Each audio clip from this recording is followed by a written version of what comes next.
Okay.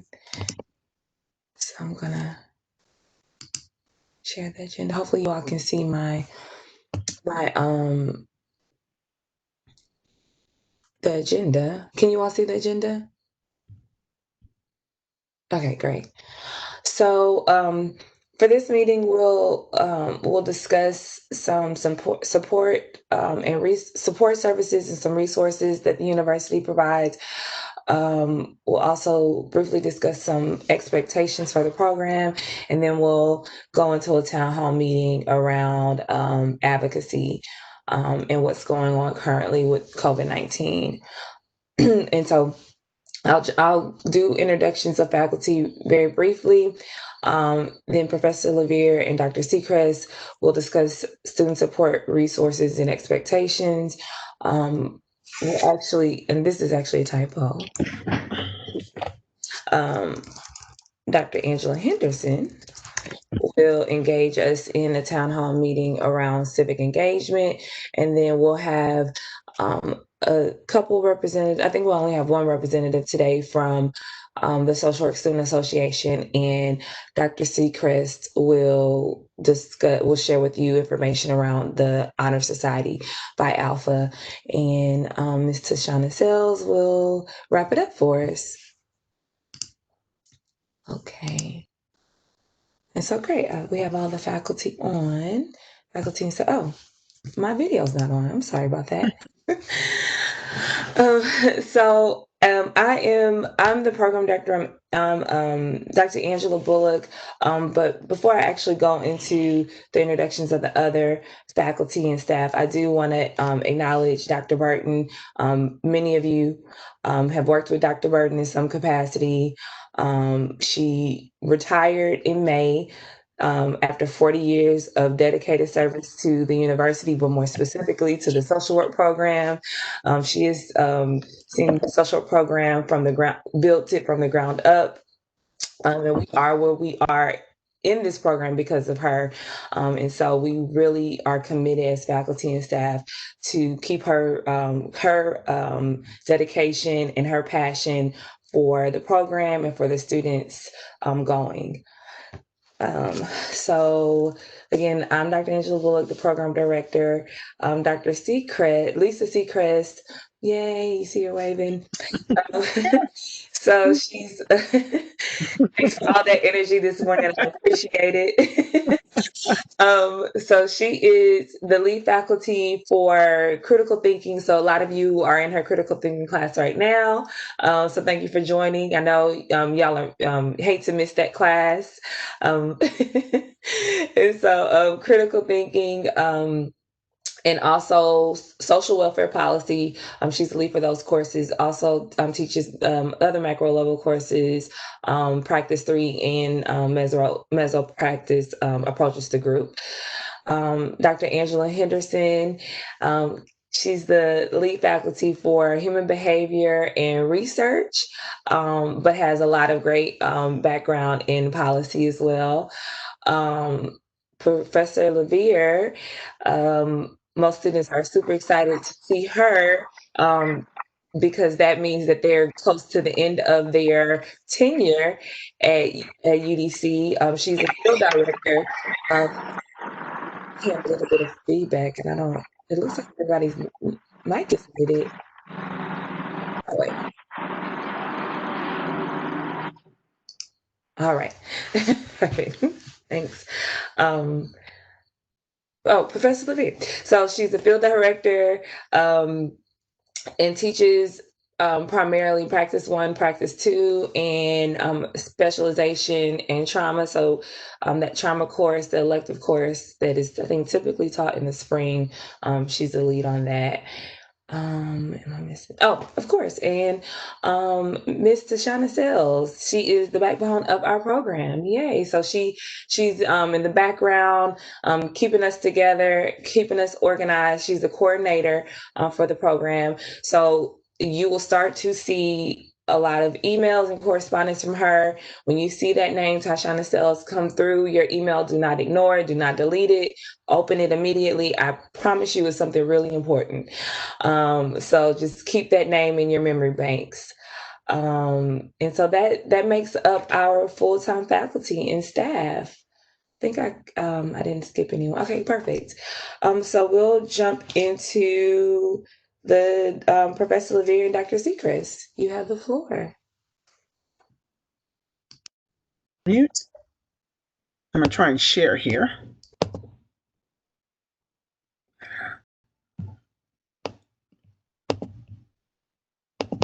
Sorry about that. Give me just a sec. Okay. Good morning, everybody. I appreciate you getting up bright and early. Some of you already see me. I'm looking at the name list, and I know some of my students are not here, so I hope they log on soon for this information. Professor Levere and I are going to talk to you a little about the student services that are available here at UDC, and I want to make sure that you pay attention and then also really use these services. They're set up. The university does a really good job of making sure they have a good foundation to provide support services to students, but we want to make sure on your end that you use them when you need them. So we're going to just let you give you some information about what's out there regarding support and resources for students. Let me hold on here a second. All right, I'm gonna have to do it this way. Sorry about that. So when I talk about what the student, what you need, very often when students come to my classroom, they go, where do I go for? How can I get this? I need this, or can you tell me that? What about financial aid? I'm having trouble with. All these things are things that happen to us when we're as students, and I shouldn't say happen to us, things that we run into when we're getting ready for the new semester or throughout the semester. And I wanted to let you know that there's help out there, and there's an app for that. I'm joking with that, saying there's an app, but there are a lot of services that the university offers, and I want you to know that we can give you information about that, but I'm going to give you a lot of resources today that I want you to write these down, jot them, put it in your phone, but make sure you have them with you. There is a division of student services development at the university for development and success. That keyword there is success. These services are set up to make sure that all of UDC students get things that they need at the different time, but they're in a particular place right here on campus. And we have, the first one is the academic advising and coaching services. There's academic support and tutoring. The second bullet there, the tutoring. Don't feel hesitant. If you need some assistance, there are special people throughout that building. And now, right now, we are on what we call remote learning. So the number at the bottom here is key. The university really does not want you to go on campus unless it's an absolute emergency or you really must go on. But their services are still there, so they're doing it remotely. You can call and have tutoring done virtually. You can set up a WebEx meeting or a Teams meeting, and it's available for. There's tutoring for writing, for math, any of the services that you need help. And that is at the Academic Support Center. Also, if you need assistance with financial resources, very often people ask the professors here, we are not in charge of financial resources. Financial resources and financial aid are covered in the Division of Student Development and Success. That is in Building 38, Level A. That number there is key, 202-274-6899. I want to tell you, keep on trying. Usually someone will pick up the phone, but right now there's a high volume, so they might tell you to leave a message. I want to recommend, don't try and call it 5 minutes to 5, because most likely people are closing down or they're finishing up with something, and your phone call may not get answered. Start early in the morning. Make sure you know what you want to have pen and paper, and then set things up.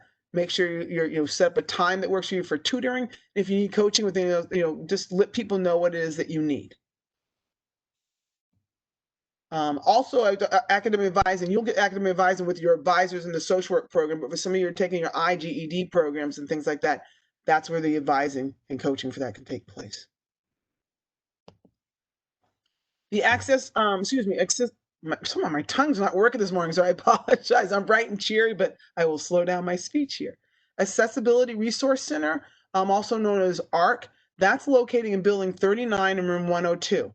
Their phone number is right there for you. It's very important. Their office hours of operation are from 8:30 to 5 o'clock p.m.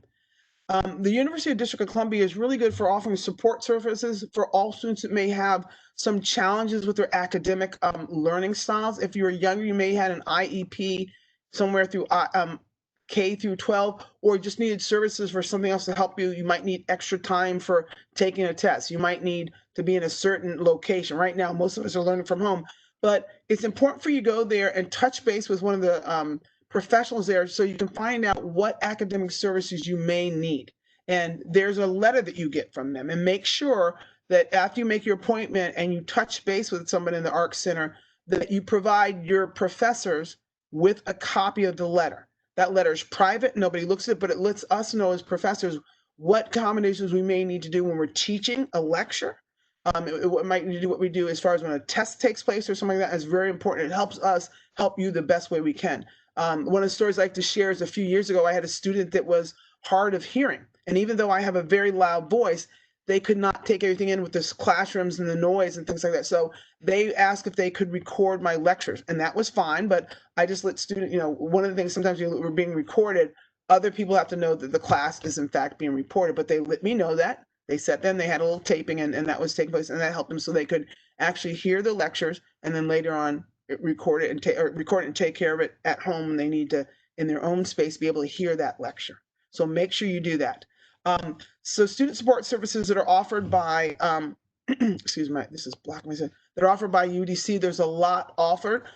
The academic support system, the academic support center, that is available for you. Please use that, please use that, please use that. I don't want students to wait until it's a crisis. They help you with a lot of different things. Their number is 202-274-6899. You want to check the website to inquire about their office hours and when they're open. They also have an email address. I think Dr. Bullock said we will be making all this information available to you, but the key thing I'm going to say over and over again is often, sometimes when we're in a crisis or something's happened, we're afraid to ask for services, and they're there for you. It's part of your tuition. You're paying for this, and so really reach out and get that help when you can use that. But also make sure when the hours of operation are. Some of the services are a 24-hour hotline. Some are just during the office hours, working business day from 8:30 to 5. And sometimes at the beginning of the semester and towards the end of the semester, they extend those hours. So it's key for you to know when those availability is. Sorry, here. Let's try and... I'm going to pass it over to Professor Levere so she can finish up with some of the information that's available for you. Good morning, everybody. Day, you all almost made it to the end of the week. Yay, you all. I just want to speak to the Counseling and Wellness Center. This is one of the centers that is available to you for if you're experiencing anxiety, depression, if you're experiencing grief and loss, if you're just feeling really overwhelmed with everything that's going on and you just need somebody to talk to. The Counseling and Wellness Center is still available. Even though meetings are not taking place on campus, they're providing telehealth, meaning they're providing therapeutic services via teleconference. So I encourage you all to take advantage of the Counseling and Wellness Center. You all are paying for this. This is a wonderful opportunity to be able to take advantage of this while you all can. There are some schools that actually require their students to participate in a limited number of counseling and wellness centers just as a part of their own well-being. We don't require students to do that, but we do encourage students who need some additional support, an objective place to be able to go to talk about things, that take advantage of the Counseling and Wellness Center. I cannot stress to you how important it is for us as practitioners, if we are going to take care of others, that we need to be healthy, and that's mind, body, spirit, finances, all these other areas before we can help take care of others. And that takes us to self-care. Dr. Bullock informed us yesterday that September was self-care month. We missed an opportunity to kind of highlight some self-care activities, but we have some ideas for things going forward. Please, it's important for you all to put yourselves on your agenda like you put everybody else and all your other appointments on your agenda, that you all put yourselves on your agenda as well. Self-care does not always mean you're going to the Caribbean. If you can, take advantage of that, do it. If they will allow us to come right now we're on a forbidden pages, but if you can do that, fine. If not, it can be the small things like taking a bath when you normally take showers. It could be reading a book of leisure. I know that sounds hilarious right now in the middle of the semester, but it's those small things. It's actually making a doctor's appointment and keeping it. So those are all part of self-care as well. So please make sure you all take advantage of this resource. Another resource that is available to you all, you can hit the slide, Dr. Seacrest. Another resource that is available to you all is the Student Support Hotline, and the Student Support Hotline was created in response to the pandemic, and this hotline is available for students to, if you all are having issues with housing and rent, IT technology, not if you're having an IT issue, please contact IT, but if you're having a device issue or a Wi-Fi access issue, if you're having some issues with food and health, access to healthcare, this is available. The student hotline is available to you all. We all know that the pandemic, has created challenges for people in a number of areas, and this hotline is available to offer to be a support for you if you're experiencing some of those issues. They also, I don't know if it's coming through the hotline, but we also have, the university has a laptop loaner a program. So if you all are having device issues, the university does have a loaner program. So the hotline will connect you with the correct person so you can access those services. You can hit the next slide too. The next resource I just want to remind you all that's available for you all is the Firebird Retention Grant.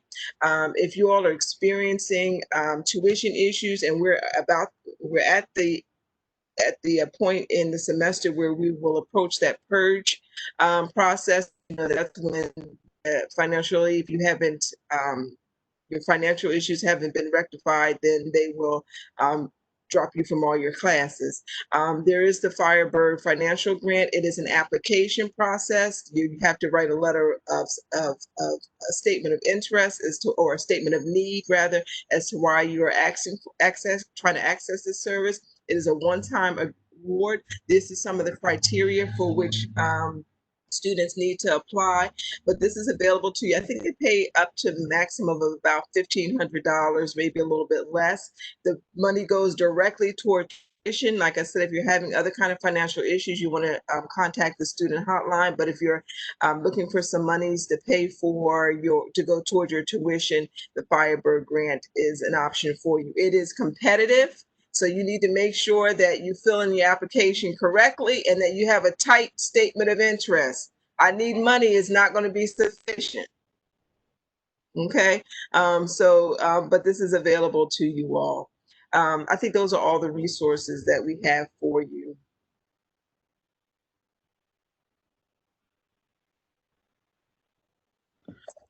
We have just a few minutes. Does anybody have any questions about what we talked about and shared with you? Okay, remember, if you do, just touch base with your advisor, but we will make this information available for you. This is being recorded, so but also I think the numbers are on the UDC website. All that information we talked about, you're able to access that through the web. Thank you very much, and I'll turn it back over to excuse me, Dr. Bullock. Thank you, Dr. Seacrest and Professor Levere. So we actually have one more faculty member that just logged on, so yay. So Dr. Kenneth Cooper, he is an adjunct faculty in our program, and he teaches Intro to Social Science. So I don't know if any of you are taking this class right now, but if you are, I'm sure you're learning a lot. He's a political science, but that's okay. We brought him over to the good side, to the light side of things. And he's area of interest is primarily public policy, and so really good segue into our next session, our section on the agenda around civic and social work, civic engagement. So he led a lively discussion last night, and so Dr. Henderson, I know, will lead an even livelier discussion this morning around civic engagement. Thank you, Dr. Bullock. Good morning. Good morning. So just pulling up the PowerPoint. Bear with me.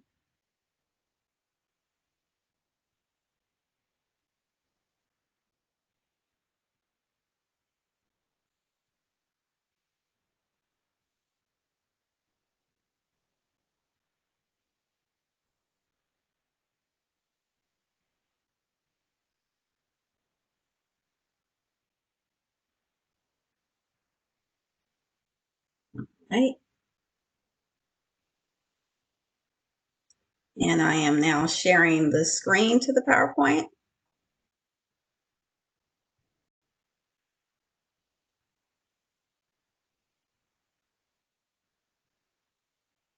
All right, so welcome to the social work major meeting. And we're in some really critical and important times in our lives.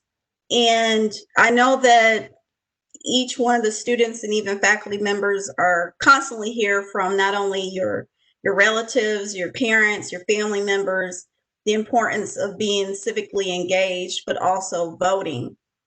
But I would have to say, I was talking to my mom the other day, and she was just saying she's never seen the condition of the world that it's in currently. And I would implore and say to each and every one of us that, I'm 39 years old. This is one of the most important elections of our lifetime. It's one thing for us to hear about. We've listened to the beautiful stories that our relatives, our parents participated in the civil rights movement, participated in fighting for equal rights and justice. We are now in an era where we are at the forefront of participating in these things. So we not only come from a historical culture, whether you're Black, Latino, American Indian, we come from a rich culture, and also Caucasian and white, of equal rights and social justice. And so one of the things I want you to think about as we go through this presentation this morning is, when you look back at this time period in time and your family members ask you, or your children ask you, or your loved ones ask you, how were you a part of history? How are you a part of history, and how did you continue on the lineage and the legacy of not only your family, but your community and loved ones?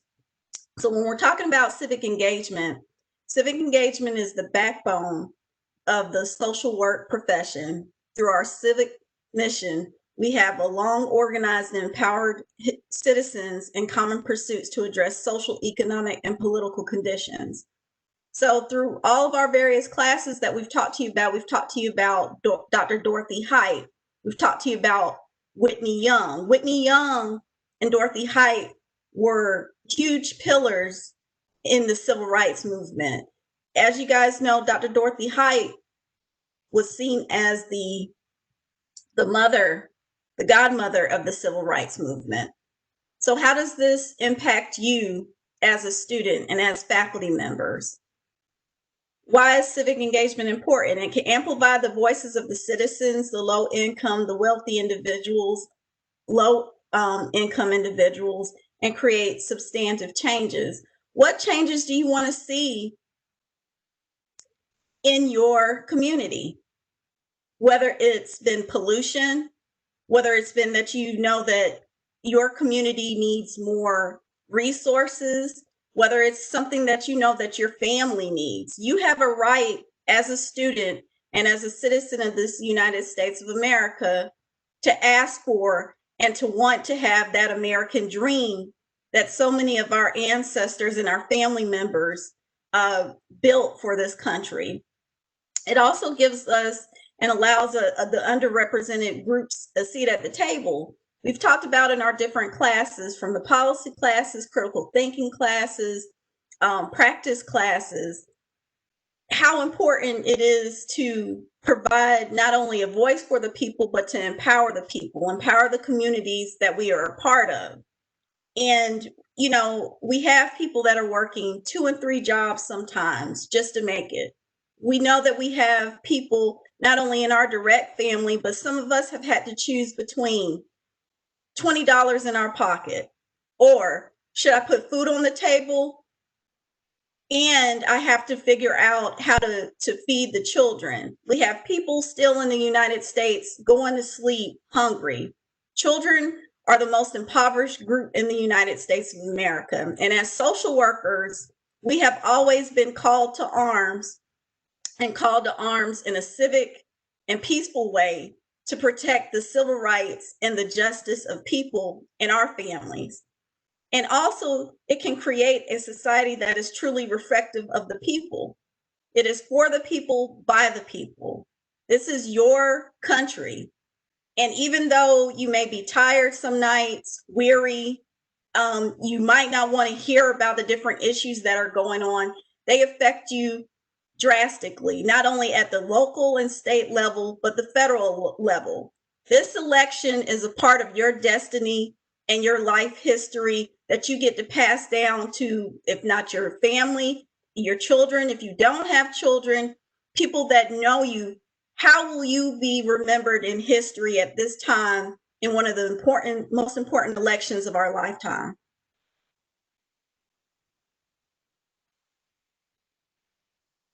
One of the things that we definitely want to make sure that we not acknowledge as a program is how COVID has impacted our lives. We are dealing with a health pandemic, a historic health pandemic that will change how we view life forever. Over 200,000 people have so far died in our country, but millions of people have died across the world over a health disease. And so we talk about loss and grief. We've talked about people, for me, being transparent, someone that I know lost their father, their grandmother, and their cousin, all in 3 months, span to COVID-19. You cannot, and we cannot, we can empathize, but to know that type of grief, I lost a father of a massive heart attack, but to lose 3 people that you love so dearly, closely, as a country, we're going to have to figure out how we deal with that loss and grief and how that relates to this voting process. But in addition to the loss of life, people have lost jobs, people have lost houses, they've lost some of all their savings. Some people have lost everything. So that's a lot of compounded grief. But as you know, that we talk about in Dr. Seacrest's classes, Dr. Bullock, Dr. Levere, Dr. Cooper, there is sunshine in the darkness. There is sunshine in the darkness, and we're going to pull out of it. But we need each and every one of you. Today, we need you to make a pledge. This is the most important election, one of them of your lifetime. We are here to empower you and to let you know, like we talk about, you will not, and we will not let the trauma that people are dealing with every day define their lives. What people do we know that we want to elect that will represent social justice, equality, love, civility, empathy? And those are the things that we want to think about when we're heading to the polls. And again, how does this connect to us as a family? Just to give you a little more transparency, we found out that our family not only originated from Nigeria, but also Guinea-Bissau and Sierra Leone. So we are not just descendants of slaves. For Latinos, for Native Americans, they are not just the trail of tears. They are not victims. We are not victims. If you had to flee from war, if your family came here and they were not considered legal at the time. But let's just be real about it. This country none of us were here in the beginning. This land belongs to the American Indians, if we're just keeping it real. So we want to be able to have open arms and to care about everybody that came to this country to have that American dream. And so I ask you, everybody has a life story on this WebEx discussion today. You know your lineage. Where did your family, if you don't know the lineage from Africa or from Cuba or from Peru, where is your family lineage? Where does it start? What did your family have to go through? Some of our family and our ancestors were killed, murdered, raped. They had to flee war. Some of them were killed in wars. And now when we're moving forward into it, some of our family members and some of us have marched. All that blood, sweat, and tears. And that's how we put, Dr. Cooper and I discussed how you are your ancestors' wildest dreams. This is your time. We've talked about the historical aspects for them to give you the knowledge, but also the confidence to know that you represent your tribe and your family and your community. And so when we're talking about that, how do you take your destiny and your history, the history that you're going to make, not only for this election, but also to empower your clients or the clients that you're working with through your different internship agencies? Dr. Cooper came up with a wonderful list of different items. We're asking each and every one of the students today, but also we don't just talk the talk, we walk the walk. Each of us as faculty members are taking a pledge today. Each student, and you know I'm going to talk to you in class, and you know Dr. Seacrest, Dr. Cooper, Dr. Bullock, and Dr. Levere, we're all going to ask you, this is your destiny, this is your time. What is your call to action? That includes joining a group, fundraising, running for office. You can run for office. There are offices also that have student representatives. A legislator might be looking for a student representative from a college. Also, voting. We all need to be able to vote. So make sure you're registered to vote, educating your friends and families, and also all the friends and on Facebook and Twitter and Instagram, making sure that they're registered to vote and know where they need to vote. And if they're going to do like an absentee ballot or vote early, understand the process. Also, volunteering for campaigns, transporting friends or family members or community members. It might be that someone's in the process of paying off certain fees or fines because they were incarcerated, or they're dealing with the process of getting reintegrated into society. They're just as powerful people as us to get people to the polls while they're transitioning through that process. They might have now came out of prison, changed their lives around, and want to help with transporting. So empowering people that we know to help with the transporting. Also contacting your elected officials. And I know that some of you have participated in the protests and boycotts, but I want you to think about what is the storyline and what will you do to make sure that in America we continue to fight for, and not physically, but continue to pave the way through not only policy, but through the work that we do as social workers for social justice and human rights. And some of the outcomes that Dr. Cooper was thinking about, and Dr. Cooper had shared with us that he lives in Washington, D.C., but these are some of the issues that he's talked to students about that they'd like to see that takes place when it comes to DC and the DMV area. Slowing down and stopping gentrification, stopping police brutality, reducing income disparities and increasing economic mobility, creating avenues for wealth and resources, and eliminating white supremacy and institutional racism. These are not just discussions anymore. You know, sometimes we look at a lot of these topics in the book and we look at them online, and we've sometimes thought to ourselves we've encountered it, but it's in full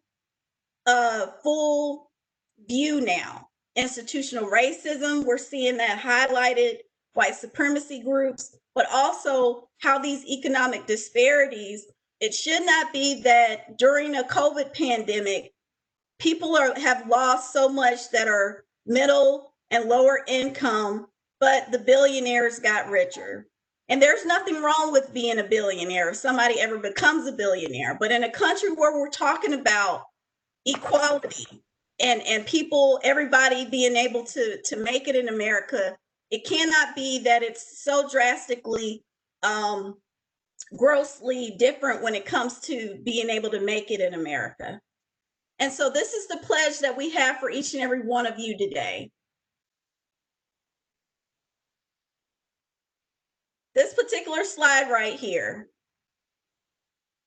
this is our call to action for each student that came yesterday and the students that are here today, as well as the faculty members. We're holding ourselves accountable.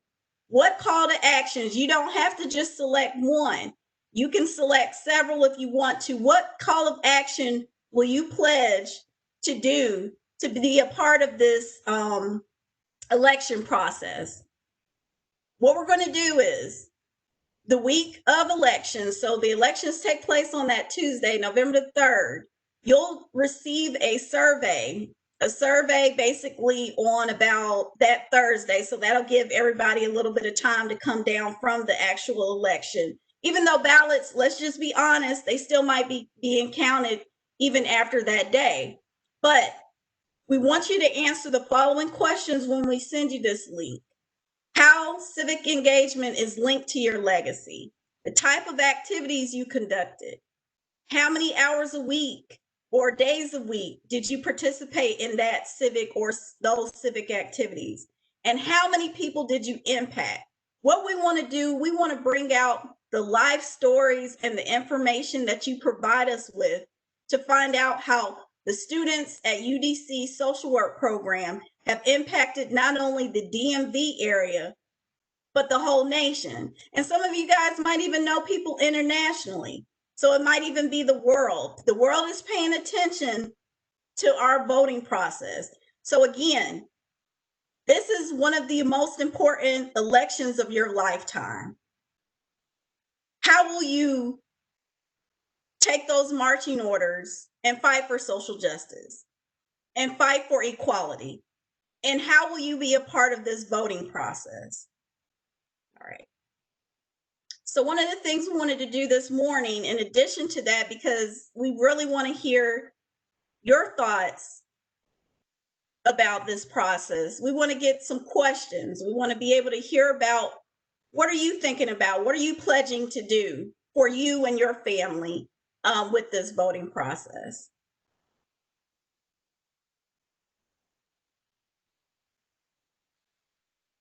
Is it open to us or? Yes, Mr. Kemp. Good morning. How y'all doing? Good morning. So my concern or comment was just about me getting I guess the community involved on a higher level than the micro level. So like on a macro level, and getting them to understand laws and legislation and how politics work. And I think that the struggle for me is, because it's just so much of survival going on inside the communities where I work and where I'm from. It's hard to get people to look outside of that. So I guess what I'm asking is that how can I try to get people to understand the bigger picture? Yeah, you could look at certain issues that are directly affecting that community and talk to them about how the people that are sitting in the different positions are impacting those different problems or issues in that community. So like you said, people are dealing with so many compounded things, and because we're all at home, from the children being at home, either trying to find a job, trying to hold down the job. So, what's directly impacting them and how they can get involved and how it affects them not only currently but long term. It could be any issue that you find. You could take one issue at a time, Mr. Kemp, like you said, so you don't overwhelm them. That is affecting them directly in their community and in your community. Thank you. And I agree with everything you said. That's awesome. I know, and we're very proud of you, Mr. Kemp. Thank you so much. Good morning. Good morning. Hi, this is Kimberly Woods. What my question is, it's not really a question, it's kind of like it made me think. I have a aunt that's in a retirement home. And I've been asking her because she's been kind of asking about, I didn't get a voter's packet, or I didn't get this and I didn't get that. And so what you just brought to my mind is, I know because they haven't been able to come out since March. The facility that she's in, of course, with the COVID-19, so she's been in all summer. So now we're coming around to voting. And so what I was thinking of maybe is to kind of, maybe, I don't know, I could maybe ask the people at the facility, are they, because there's like over 100 people in there, That's and a lot of votes. they're registered voters. I know Wow. my aunt is. I don't want to just for everybody in there, but I'm pretty much assuming they're registered voters and their vote counts too. Yes. So I'm kind of thinking of, I don't know how I'm going to exactly direct it, but it just came to mind to do something That in would that be beautiful. direction, It especially could since be my that aunt's they there. fill out the ballots early ahead of time if they're comfortable with that. It could be that you work with the facility to see how to get them transported for early voting or during that day and keeping them safe. So I know safety and COVID is one of the issues at hand. So working with the facility to find out the safest ways to make sure that their votes are counted. But that is beautiful. That would Yeah. be so beautiful. Okay. Thank you. You're welcome.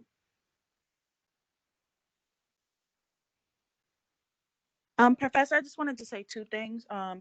For the person, Miss Kimberly Woods, I believe her name was, she can request a ballot by mail. There are deadlines, so you want to check with your local jurisdiction. But I think like up until like October 27th or some, or October something, in PG County, you can request your mail ballot, and then you can just mail that right back in.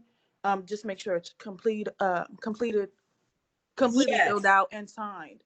And Miss Um, Lyle, you're bringing up a great point. I'm sorry for interjecting. You want to make sure that you follow those directions to a T because they're throwing some ballots out because people haven't followed directions. So it's Right. important to follow directions with sending it back. and I wanted to add something that you can do. If you are a parent, you could talk to your children about voting. When I was a kid, my parents actually always took me to vote. And so far, every time that I vote, even if it's in a local election, I take my kids with me. I'm not going to do it this year. But as my kids are getting a little bit older, they are asking questions. Oh, well, why is this like this? Why are we not in school? Why is this? So if you can explain to the kids the procedure, then hopefully as they grow up, they'll be civically engaged too. Yes, it's important to start at a young age and also uh, for the youth that are really interested in politics, starting getting them involved in the process early. So, for instance, there's a page program with certain general assemblies where youth as young as 13 are involved in the voting process and also with legislators. Excellent.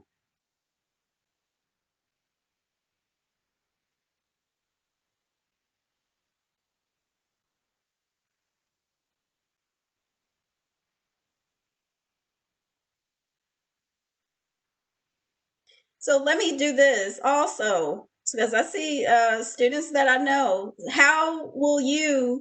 What pledge are you planning on making? So I see a couple. I'm not going to call anybody out, but I see you on here. You can't hide. What pledge are you making?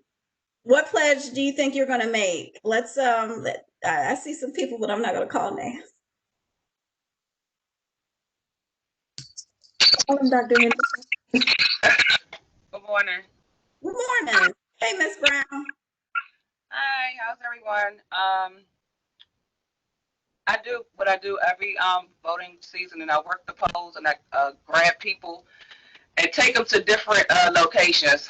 I feel better when I'm on the street, like actually out there with hands on. So, but I noticed like last election, there was a lot of, I took people to, powered them up, took them to this place, and they were like, your stuff has been switched over here.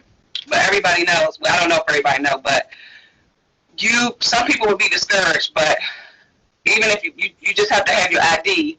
So I had to do an extra running around. I'm probably going to have to do that this coming election as well, but I'm prepared for it. So those are the things that I like to do, because people will, if they have like transportation there and back, instead of being turned down by one place, then they're more likely to vote. So that's what I do. Excellent. I'm not sure what which poll I'll be. So I'll be working earlier, getting other people to vote, and then I'll, be able to take transport people back and forth. Well, that's extremely powerful. You're not only so you're transporting, taking them to the polls, but also helping inform them and educate them if they are not understanding the locations that they're supposed to go to vote at. So thank you for your service, Ms. Brown. Yeah, my pledge would be similar to Miss Brown. We have a adult student program that we run in the evening time, and it actually starts from 3:30 to 7. So those students, we get those students and we get them to go to their polls where they register or where they have registered at, and just get them to vote, and get them to understand that they just couldn't go anywhere to vote. So just get them to understand their ward and how they have to go to their ward and vote in the polls inside their ward. So I'm just getting them to, pretty much like Ms. Brown, just getting them to understand the logistics behind voting, how important it is, and why we need to do it. Wow, that's powerful. Very powerful.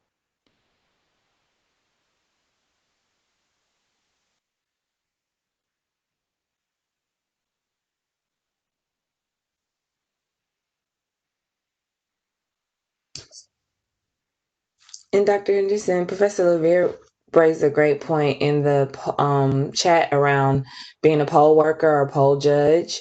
So I'm trying to I just put DC and Maryland in there. I'm going to look for Virginia right now. Yeah, that's an excellent way of being civically engaged for this election. So this would be a great time to be able to do that. So yeah, that's excellent. That's fantastic. And there are a shortage of poll workers, as you can probably imagine. So I'm certain that if there was a deadline, that probably has been extended. Right.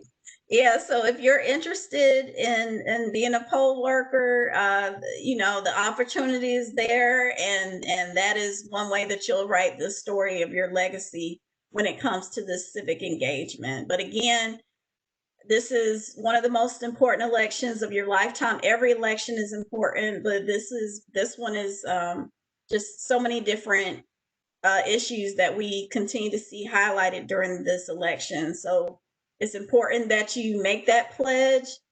Not only because it's not about the survey. It's about your life, your legacy, your family, and your community. Let's see. And so Dr. Levere, yeah, tips for voting during this voting season. Verification that you're registered. That's right. So like Dr. Levere is saying, verify that you're registered, come up with a plan for voting, locate where you can vote, ballot drop-off boxes, and also the time. I know like Ms. Brown was saying, sometimes people can get discouraged if the lines are long. Try to make out a plan of, if for instance the line is long that day and you feel uncomfortable going that day, what's another day or even a time that you can go that is more comfortable for you. And Dr. Henderson, I also just want to point out, obviously voting is very, very important, and we want to encourage everyone to vote. But I appreciate on the call to action slide that you mentioned a number of ways that people can become civically engaged, right? And so beyond just making sure you vote on November 2nd, there are multiple ways that we want to encourage everyone to get involved beyond just the voting as well. That's correct. So,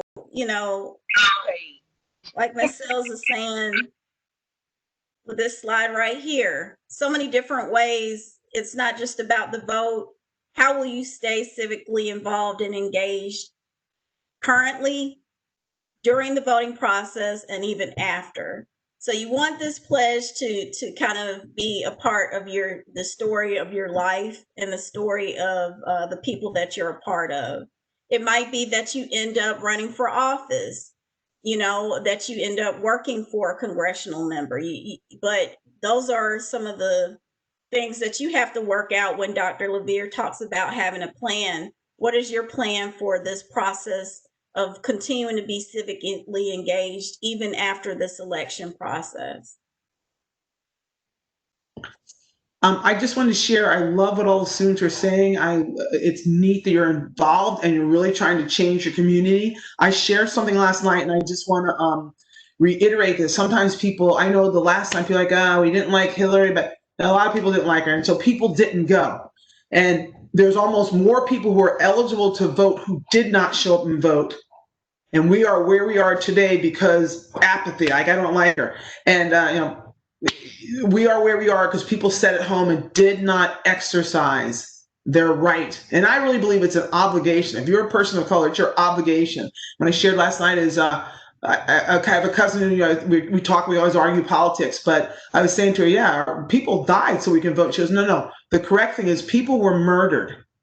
People and our ancestors were murdered so that we could vote. And we do not have the leisure to sit there and say, I'm tired, I don't want to go. So you have to be there and realize some things. I'm not going to go through all this, and I will be sending this to you. I said I was going to do it last night, but I'm trying to figure out how to make it a little bit bigger. But just a few of the things. I said the voting, it's about BLM. It's about saving democracy. It's about systematic racism and gender equality. It's about healthcare. It's about the pandemic. It's about LGBTQ rights, immigration rights. It's about climate change. It's about oil and gas. It's not about Joe Biden. You don't have to love me. Who cares if you want to burn it or if you want to? It is about getting out there and making sure that our democracy is saved. I'm not telling you to vote for. That's right. You see who's out there. You see what's said about people of color, about women, about LGBTQ, about soldiers. Okay, so you kind of know who I'm voting for because everything I mentioned there is someone in my family that fits in every single one of those categories. That's so right. This is about me.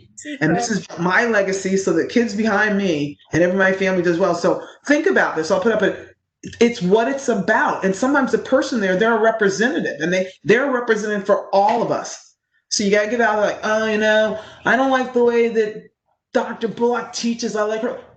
It's not about how it's about you getting that information so you can be the best social worker. Sorry, Dr. Bullock, you were just in front of me, so your name came up. So really think about that. And we talk about civic engagement. For those of you who have policy, we're going to be stepping up now because that's my call to not just getting what's in the book, but really getting out and see we are social workers and we are change agents. We are the soldiers. I don't like these, but we're the ones out there making sure that people's rights are not denied. It is what we did from the beginning. It's how our profession develops. So you will feel energized when you see that you're involved in a cause. When you stand up for something, you really feel like, okay, you feel committed and you do it. It's not just you, it's bigger than you. So I just wanted to add that. And that's my passion about this. You're right. And like she said, it's not about the can. Look, none of us are perfect. We talk about that in my classes. Everybody has strengths or challenges. And if any of us were running for office, people would be going through our strengths and challenges as well. But like Dr. LeVere and like Dr. Seacrest is saying, this is about criminal justice, racism, climate change, healthcare, rights to abortion, LGBTQIA issues, gender equality, also income, and being able to have economic mobility, being able to make more income as you go along. So, candidates, but also your involvement in civic engagement, like, Dr. Bullock and Ms. Sells is saying, is critically important with not only the voting process, keeping up to date with what's going on with your community. If you don't like what's going on with your community, change the people that are representing you a part of that community. But also think about being a part of becoming a legislator, or being involved in politics, or sitting on a council, or working with the schools on the boards. So it's an important time for all of us, yes. But also recognizing every person has their flaws and their strengths and their challenges. But beyond that, how does this person fit into the storyline of addressing those different issues that are important to me? Yes, Dr. Henderson, if I could just interject on one key point. I'm sorry, I lost connection. Comcast has not been good to me, right, within this pandemic time. But I will say this to the people that are out there listening. Generation Z, you guys represent roughly about 10% of our population, right, or about 30 million some Americans, right? That is a huge voting bloc. That's a lot of power. While it is greatly appreciated, with the protest, the boycott, and certain levels of civic engagement that you guys have, if you do not vote, you're leaving an important civic tool at the table. I don't know how else I can say that, right? This is akin to being a basketball player, right? And you practice every day on the team, but you can't play in the actual game because you don't have the grades. That's exactly what it would be like when you do not exercise your right to vote. And so, particularly in the Latinx community as well, too, you guys are a growing demographic for you individuals that are on this call as well, too, right? You guys are going to be a very, very important demographic, right, in the very, very near future. And so I want to make sure that you guys also are mobilized as well, too, right? So that you guys go out there and support the issues that are important to you as well. Do not leave a vote on the table, guys, because if you guys just at least voted, right, at the percentage, right, or even a portion of the percentage of your population, a lot of these votes, a lot of these candidates would look different. I have students tell me all the time they do not like the candidates that we have. And then I often rebuttal and I say, if at least just a portion, right, at least 25% of your demographic came out, we would probably have a lot, our candidates would look a lot different even right now in the general election. So, guys, please, I can't emphasize that enough. Go out there and vote. Thank you, Dr. Cooper. Exactly. Like I said, every candidate is different. There's always aspects of everybody, even our own family members that, we may disagree with. I mean, if we're, just keeping it real and going into layman's terms, but what parts of each candidate or what parts can you see a future to getting to where you want to see things go to your ideal candidate? And the other thing is, it might be you.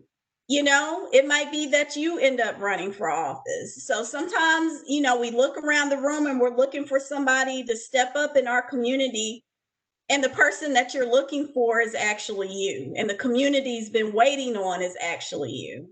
Thank you, Dr. Cooper.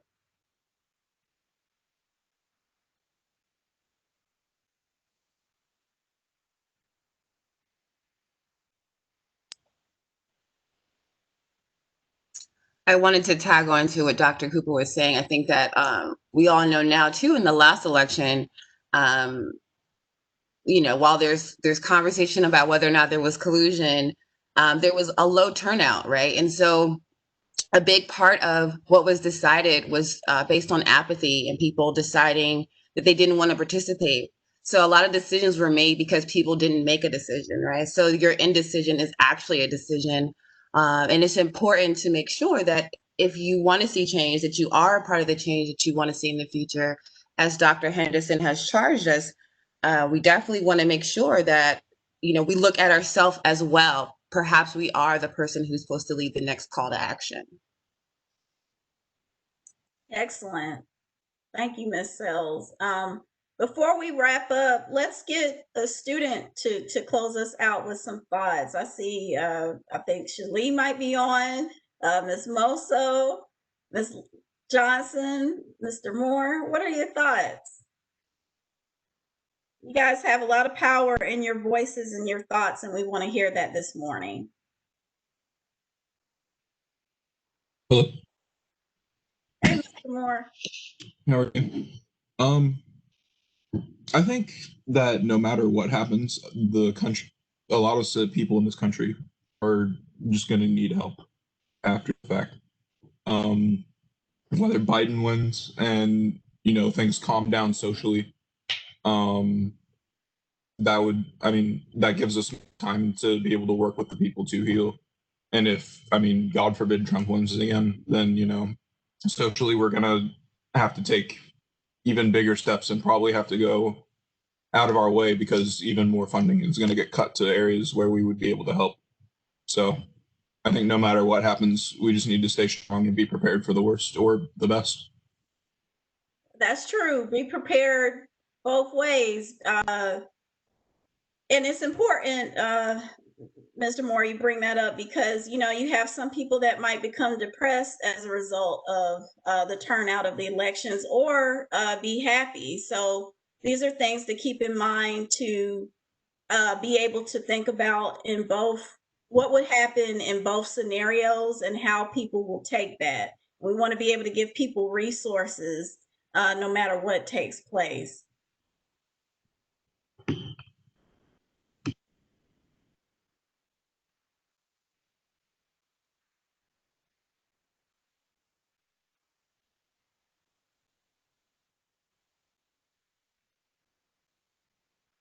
All right, well, we're taking that as that you have already thought about and are thinking about what your marching orders are, as Dr. Seacrest is showing us those marching orders and taking that pledge.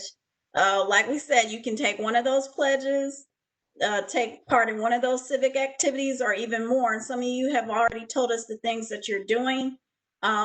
And we'll be able to send out that survey and capture all of that to provide a storyline about how the UDC students are making an impact in their communities and in the nation. Thank you so much, Dr. Henderson, for that invigorating charge. I don't know about y'all, but I'm ready to get out there. And so I also look forward to hearing more. I know this is only the beginning of our discussions, our conversations around this.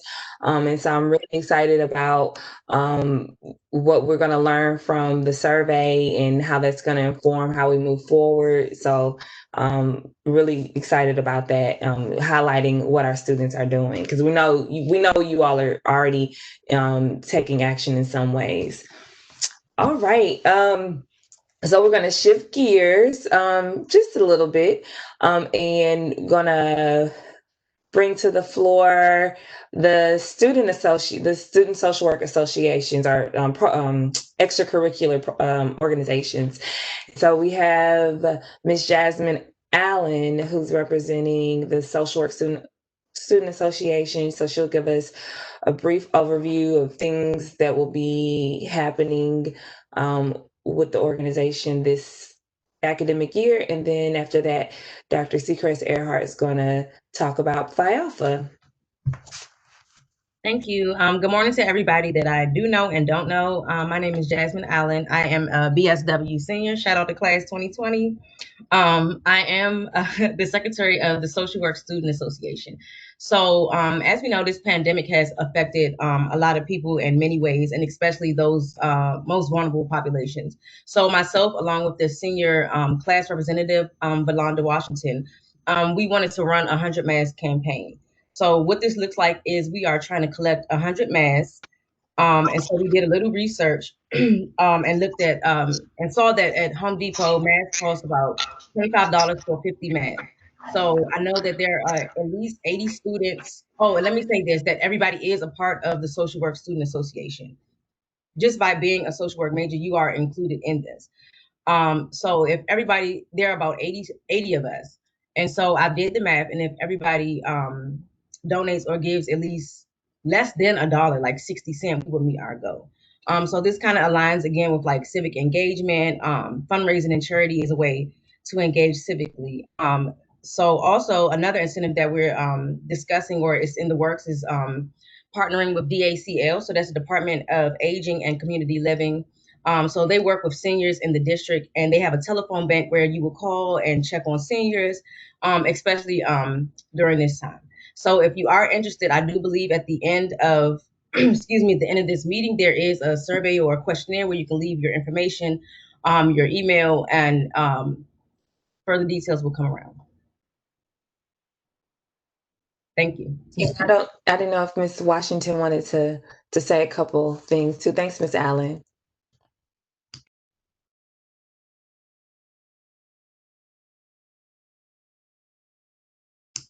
Oh, she's muted. Okay, she's just waving. Oh, did you want to mute yourself, Miss Washington? Oh, you're okay. Okay. Okay. All right. Dr. Seacrest, you want to talk about Phi Alpha? Yes. Good morning again, everyone. I'm going to tell you a little bit about Phi Alpha, National Honor Society for Social Workers. Some of you, actually, I'm looking right now, some of you are members, some of you may not. Let me tell you a little about what it takes to get into Phi Alpha. And I'm going to encourage all of you to strive to get in there and become a member of Phi Alpha. You need to have completed certain, it's for social work managers, you need to have completed certain foundation courses. And those courses are critical thinking, research one, and social welfare one. And you have to have, and complete those three courses, you have to have a 3.25 in the major of social work. You might have taken others. We have to 3.25 as a social work major, and an overall GPA. Your overall GPA has to be a 3.0. You say it's an honor society to get into it.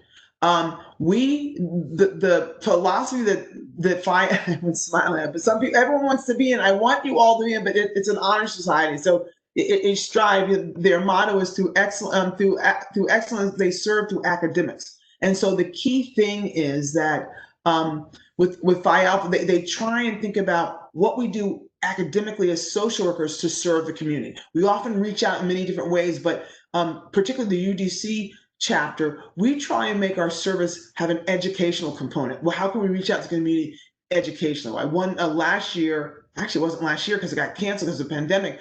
But in spring of 2019, we held a mental health forum. We know that mental health within the society as a whole is a big issue, but particularly in communities of color and the African American community, mental health is a major issue. So we had somebody come from the National Association of Mental Health Institutes. We had NAMI, NIMH, and someone from the community who was a community mental health worker. And they talked about the services. We talked about the whole thing about fear of going, the not wanting to go, trying to find a good services, trying to get more clinicians of color, the whole thing. But we educated social work students as well as it was open to the UDC community. So whenever we do our service project, there's an educational component. I already, as we were talking this morning, hearing Dr. Henderson's excellent presentation, also last night, Dr. Cooper's about civic engagement. I think our civic engagement, and I'm not in charge, the students take charge of what they want to do, but it'll be something probably educating people about voting and or the consequences of not voting. That could be a really good panel, having people, the students talking, also people in the community. We have some experts right here. Dr. Cooper's an expert, so we might have him be on that panel. But the key thing is, when you shine academically in the classroom, we're going to give you an opportunity in this Social Work Honor Society to shine in the university and out in the community. One thing that Dr. Bullock mentioned last night is all the faculty members at UDC are members of Phi Alpha. So that means we've done very well there. So yay. So the information, I'll be putting, some people ask if you could do it in the fall. Usually you're initiated into Phi Alpha in the spring. There's an initiation ceremony and usually have a year to be active. We have some people that weren't able to do things last year because of the COVID crisis. So I'm looking into whether or not we can initiate people in the fall. It takes a lot of work at the information in, but because we are virtual, it might be able to be done. So I'll fill you in, but it's an honor to be on. I will put some more information on there's a web page. If you go to the social work page and look at the link, there's some information about Phi Alpha. I'm the faculty advisor. So if you have any questions, just send me an email. Currently, we have 3 active members. People did graduate last year. We have 3 active members, and we will start going with I said, go get active. My goal was October 1, and that is today. So you will be receiving an email from me about what we're going to be doing for this semester. I look forward to having people join. Sometimes I do a nudge. There are people who meet the requirement, like, I don't want to do this. I think it's important for you to do. One of the things we just got notified about on the national level, there are more scholarships and things that are out there available. There's scholarships to the chapter. So I'm thinking about if we do this one little this policy thing regarding voting or voting and policy, we might get money or scholarships to come into our program. That's pretty neat. And also, as you're applying for your master's program, just pushing that later, you can get financial aid. Also, if you present at the BSW National Conference, you can get money for that too. So I will talk about it. There's honor and being an honor student, and there's a lot of rewards that come with it. So I just want to share that with you. Look forward to it, and like I say, I will be looking from time to time. If you don't apply, if I feel that if we see that you meet the requirements, I will be giving you a nudge and say, think about it. Let's consider it. I mean, that's it. Thank you, Dr. Seacrest. You're welcome. Okay, so we have a few minutes left. I love when we're on schedule, it's so great. So are there any general questions or comments that any students have before Ms. Sells closes this out? And I posted the link for the application for Phi Alpha, and also just our general social work program website for you all. Okay, if there aren't any questions, then Ms. Sells, you have the floor. So good morning to everyone, and thank you again for participating in our fall majors meeting. We had a really great discussion led by Dr. Henderson on civic engagement.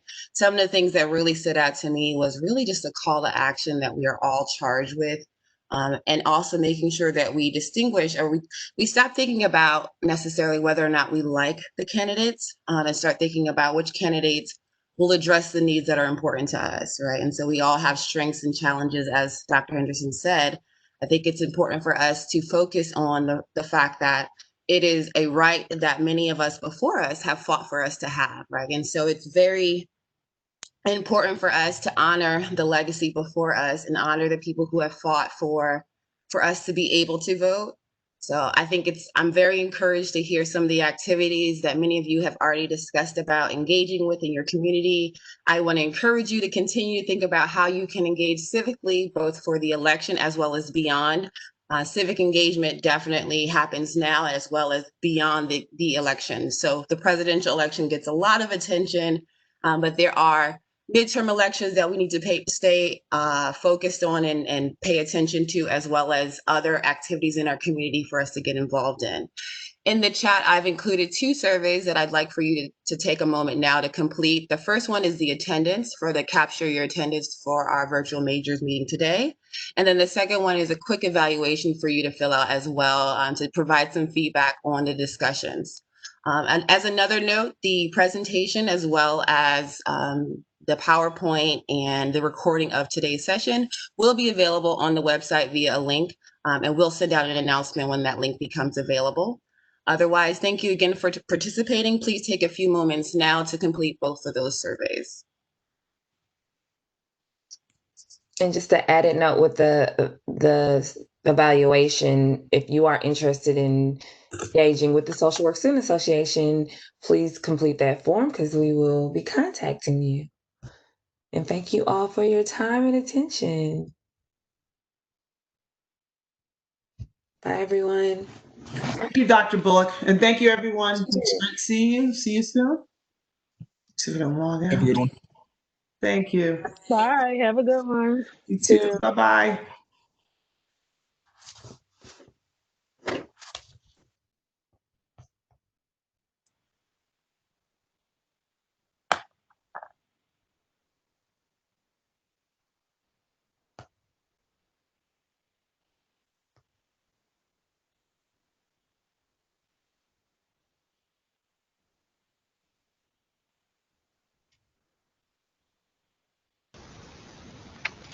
Dr. Bullock, are you still there?